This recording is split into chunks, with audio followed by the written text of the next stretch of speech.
Hey guys, this is C-Moe from C-Moe Builds, and today I will be continuing my review on the LEGO Star Wars UCS Set 10188 Death Star. Now, I already told you the piece count and all the other information on that in the first review, so if you haven't checked that out yet, I advise you to go look at that first, link in the description, and now let's look at the Death Star itself. Alright, so we're going to start here on the top floor and work our way down. Here's our first room, and this is the conference room. There are 7 swivel chairs that can turn around 360 degrees each. The table here underneath is actually a weapon storage, or you can actually put anything you want, but it's intended to be a weapon storage. Here we just have some detailing on the wall, not really anything specific, and then some more barrels or cans of something. And then right here, you can get to kind of begin to see the elevator, which can only be accessed by certain rooms, and this happens to be one of them. I'll show you the elevator in more detail once we get to the room that applies to it, but you can just start to see it right there. Alright, let's move on to the next room. So here's our second room. This is the Super Laser Control Room. We do have 2 seats here. This one can move 360 degrees around. And I'm sorry that of all the dust, it's hard to get the dust off because you have to destroy the set, clean it off with water, and rebuild it, and that's obviously a long process. And here we have our second seat, which can only move about 30 degrees. By turning it side to side, it turns the Super Laser side by side. And moving this, or by spinning this clockwise or counterclockwise, it moves the altitude this is looking at. Over here we have 2 different stickers. This is a sticker of Alderaan, and this is a sticker of the 4th moon of Yavin. This can kind of move a little bit so you can put it in easier. This room does not have access to the elevator. This right here is a sticker. And right here, this is a door leading to the droid maintenance room. Now let's move on to the next room. Alright, here's our third room. This is the droid maintenance room. To get here, you just come from the Super Laser Control Room right through this door, and you're in here. So right here we have a chair that can spin around 360 degrees on a little swivel right there. Here's a magnifying glass on a table. We have a tool, I guess, holder here. We have a wrench, hammer, a can, or I guess a bottle of something, and then a wrench right here. Or sorry, not a wrench, a drill. And right here, you have a table that you can lay droids down on and work on them. And if you lift this up, you'll see that there is this little piece right here. And spinning this will actually control the hanger down below that you seat the TIE Advanced on. I'll show you that once we get down to that room a little bit. And then right here, there's another spot that's you can actually access the elevator. And right here, this is the knob that controls the elevator, how you want to make it go up and down right here. Clockwise is down, counterclockwise is up, just like this. And right here, I guess we have kind of a little tray that you can put in R2 units to work on or something. And then right here, we have a couple of hooks and hangers that you can use. Right here, these are actually meant to store the Stormtrooper helmets when you're not using them on Han Solo and Luke versions of the Stormtrooper. You can just put it right here. And right here, you can kind of see there's a little hole for a mouse droid. And let's go to the next room. Going through the mouse droid hole, you will now be taken to the exterior of the Death Star. These right here are the turbo lasers. They work in sync with this little knob down below. I'm just turning it right under the floor, and I'll show you that once we get to the room underneath it. And if you want to change the altitude these are looking at, you simply just turn this on the side of it. They do not work in sync. These work independently, but this right here keeps them together. This room obviously does not have access to the elevator because obviously this is the exterior of the Death Star and it wouldn't make sense to have a connection here. Let's move on to the next room now, which is on a lower floor. Here is the first room we will be looking at on the second to top floor. This room contains the prison block corridor, which is kind of this right here, and also a big, I guess, half circle of control panels, which if you remember from episode 4, Han Solo, Luke, and Chewbacca came here to save Princess Leia. So right here we have a security camera that can move back and forth and also side and side. Right here, these 2 right here are printed pieces, and those 2 are stickers. And they're the same stickers. I know you really can't see it too well, but... And then this one right here can move up and down, and obviously this lever can as well. There's also a button there. Here we have a doorway, lights up here, and then we have some stairs here leading into the block, or the prison block corridor, like I said. And right here, this is Leia's detention cell. That can be accessed right here. If you lift this up, you can get right in there. Or if you want to get a better, clearer view, you can turn it to the side here and just completely take out this whole bar system here. And you have access to the entire thing. So that's nice that they included that, definitely. Right here, you'll notice that there are 4 stickers, only on the first couple there. And I think that looks really nice, and that was definitely needed to be added in order to make it look like it was just more than one cell in there. And I really like that sticker back there. I still remember as a kid, I would look at this in the catalog and think, well, how would this extend all the way through the next room and out the Death Star? And that sticker is in the perfect spot, and it really looks really nice. It just really makes this hallway look nice and extended, a lot longer than it really is, and I think they did a good job with that. Here we have another control panel, and this right here, sorry my hand's going to get in the way, but if you open this up here, you can actually get all the way into the trash compactor, and I'll prove it to you. Here's a little helmet. I'll put it down in there right now, and you can see it down there, right here.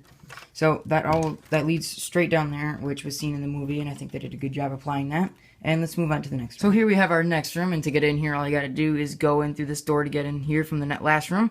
Now we have the control station right there with 2 printed pieces, a lever, and a button. Right here we have some tubing. Doesn't really lead to anything, but it's there. We have some lights here above the door, and we have 2, I guess, storage containers here. They both lift up, nothing's in them.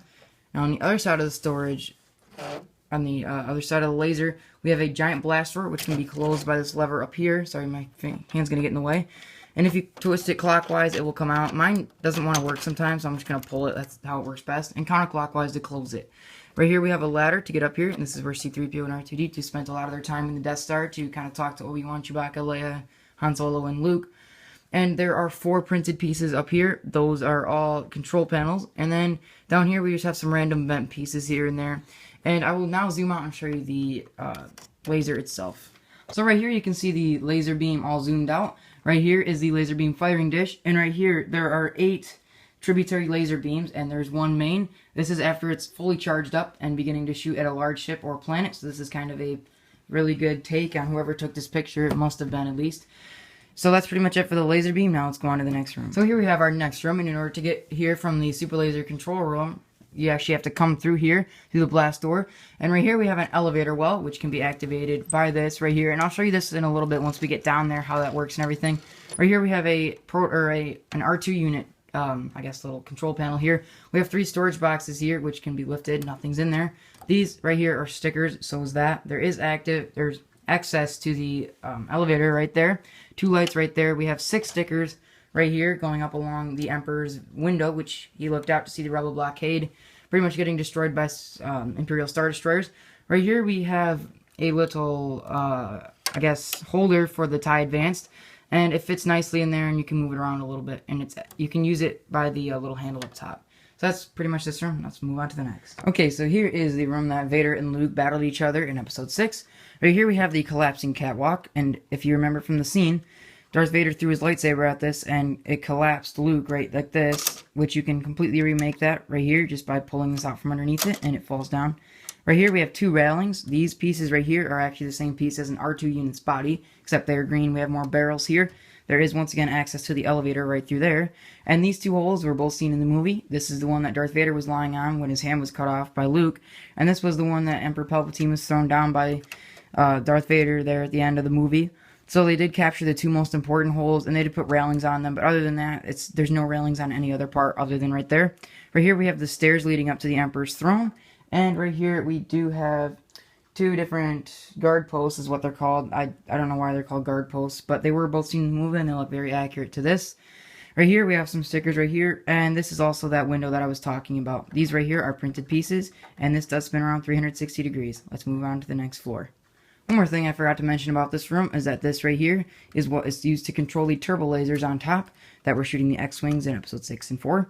And I just forgot to mention that, so now let's go on to the next floor. Alright, so we are now on to the second to bottom floor, and this is the room that contains the tractor beam reactor.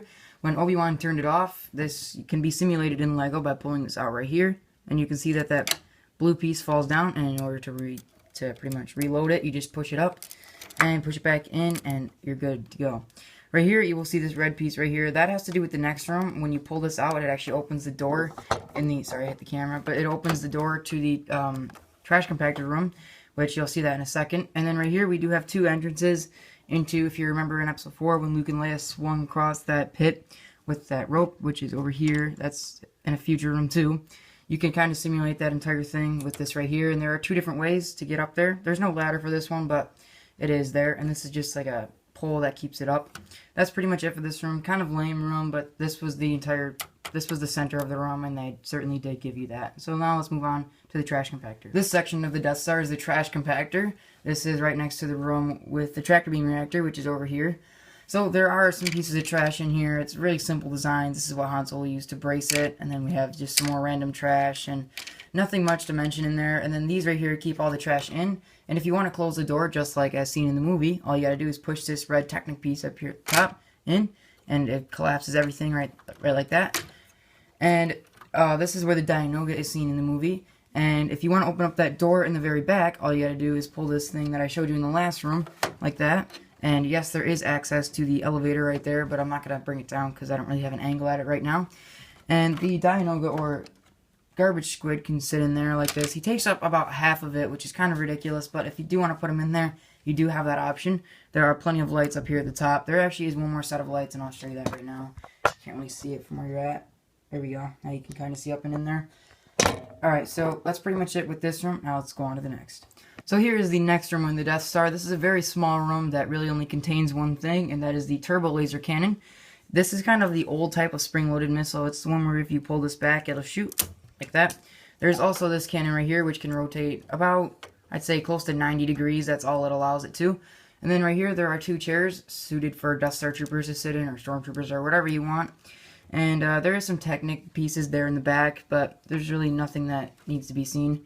And then back there is a blaster rifle holder. You can hold 4 blaster rifles. There is a giant entrance right there. Not really sure if you can see it. And there's also yellow pieces with, I guess, looks like construction tape on it, except that's a sticker. Now, let's move on to the next room. Here we have our next room, and to get there, all you gotta do is cross over these construction tape, which, by the way, are printed pieces. I thought they were stickers, but after looking at it a second time, they're not. Right here, up here, is actually the elevator well, and this is the elevator that applies to that. We have a, I guess, a little crane here, and if you twist it clockwise, it goes up, counterclockwise goes down. We have 4 lights here and 2 barrels here, nothing in the barrels, but they can be lifted and put pistols or lightsaber handles or anything in you want. We have a small ladder here and a tall ladder here, leading to the, I guess, stands that Luke and Leia swing across. And then right here, we have a lot of open space for the, I guess, crane that you can use to load into other ships. And then right here we do have access to the elevator. There are 2 lights there and a sticker above the elevator well. Now let's move on to the next room. So here is the final so-and-so room. There is more space in the very bottom, but this is kind of the last room that actually has anything to do in. So this room consists of 7 stickers, 3 on this side, 3 on this side, and 1 on the top of the elevator, which you do have access to the elevator from the very down, but not really to this room, because obviously it's not a room. It's kind of just a pit with a rope here, which can pretty much reach all 4 of these little entrances if you need to. And then right here we have 2 vents, not really anything important, just kind of for decoration. And obviously we have lights here on all of them, not much. There really isn't too much to talk about in this section. And then right here we do have this little, I would say rail, but it's not really a rail. I think it's just to make it look more circular on the bottom, because it would look kind of weird just having a hole on this section of the Death Star. It'd make it look kind of incomplete. So I think that's why that's there. No real purpose for playing with it or anything. So now let's look at the very bottom of the Death Star, and that'll be at the end of the review. So now I'll show you the very, very bottom floor. I'm just going to show this to you in one slide because there's really nothing to talk about down here, just a couple things here and there. And one thing I do want to point out is that the bottom does have access to the elevator on all 4, I guess, quarters of the bottom. So we'll start here. There's obviously nothing in that quarter. Now, moving over here, we have 2 red barrels in this one. They can't be, they really can't be open. Nothing can be put in them, so they're just kind of there for decoration. And then down here, we have 2 different colors of storage cans, I guess. Not much, really. Once again, cannot be opened. Really just there for looks because, like I always say, something's always better than nothing. And then down here, there is 1 rail, and that's all that's in that section. And I really don't understand why there'd be a rail at the end of an endless pit, but I guess LEGO just wanted to put another rail there just for the heck of it. So anyway, that is pretty much it for the bottom floor. Now let's go to the wrap-up. Okay, so this will be a recap of both episodes 1 and 2. Make sure you've seen them both before I show you this. Alright, so this set does contain 24 minifigures, which is very good, and you can pretty much make any scene you can imagine that was seen in the Death Star in episodes 4 and 6. They give you plenty of figures to do so. They even include 3 Lukes and 2 Hans just to be able to give you full playability. Now, if you haven't gotten this set by now, it's probably because A, you haven't been collecting Legos long enough, or B, you can't afford it, because this is a pretty expensive set, $400 at launch, and I'd say now, as retired, I guess it's around $400, $500, $600, $700. So that is pretty expensive. Is it worth it? I don't know, because there is a new Death Star that's been confirmed to be coming out late 2016. We don't know if it's going to be a playset like this one or just like the last UCS Death Star. But I will catch you guys all in the next LEGO Star Wars review. Bye-bye.